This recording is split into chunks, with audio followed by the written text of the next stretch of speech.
എങ്ങനെയാണ് ഈ മുഖ്യമന്ത്രി ഈ ശശിയെ വീണ്ടും എടുത്തത്? ഇദ്ദേഹം മുമ്പ് ഇതുപോലെയൊക്കെ വർക്ക് ചെയ്ത ആളാണ്.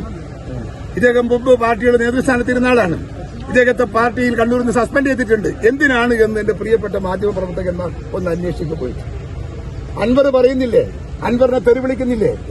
ഇദ്ദേഹത്തെ കുറിച്ച് പറഞ്ഞപ്പോ വനിതകളോട് ശൃംഖരിക്കുന്നു, വനിതകളുടെ ഫോൺ വാങ്ങുന്നു, ഫോൺ വിളിക്കുന്നു, അസ്വസ്ഥത കൊണ്ട് പലരും പ്രതികരിക്കുന്നു എന്നൊക്കെ പറഞ്ഞപ്പോ അതിനെ വളരെ രൂക്ഷമായി വിമർശിച്ച CPM നേതാക്കന്മാരുണ്ട്. നിങ്ങൾ പോയി മോളെ കണ്ണൂരിൽ വാ, തളിപ്പറമ്പിൽ പോയി അന്വേഷിക്ക് എന്തിനാ ഇദ്ദേഹത്തെ പാർട്ടിയെ സസ്പെൻഡ് ചെയ്തതെന്ന്. അവിടെ ഇതുപോലത്തെ സ്ത്രീകളുമായുള്ള ബന്ധത്തിന്റെ പുറത്താണ് CPM അന്ന് സസ്പെൻഡ് ചെയ്തത്, പുറത്താക്കിയത്, പാർട്ടി പുറത്താക്കിയത്. വർഷങ്ങളോട് അദ്ദേഹം പുറത്താ.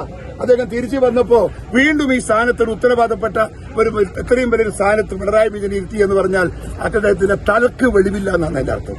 വെളിവുള്ള ഒരാൾ ചെയ്യില്ല.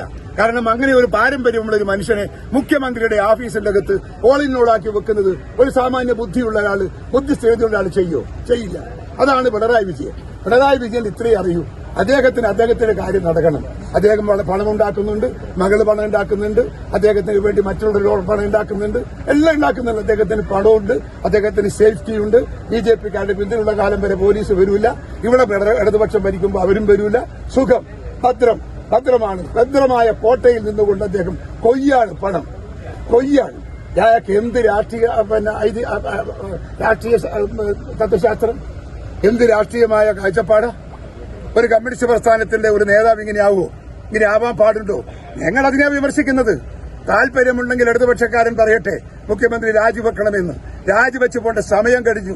എത്രയോ കാര്യങ്ങൾ ചെയ്തു തീർക്കേണ്ട സമയം കഴിഞ്ഞു.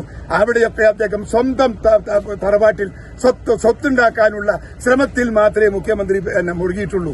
മുഖ്യമന്ത്രിക്ക് നാട് വേണ്ട, മുഖ്യമന്ത്രിക്ക് ജനം വേണ്ട, മുഖ്യമന്ത്രിക്ക് നാടിലെ പുരോഗതി വേണ്ട. കുടുംബത്തിന്റെ പുരോഗതി മതി, കുടുംബത്തിന്റെ സമ്പന്നത മതി.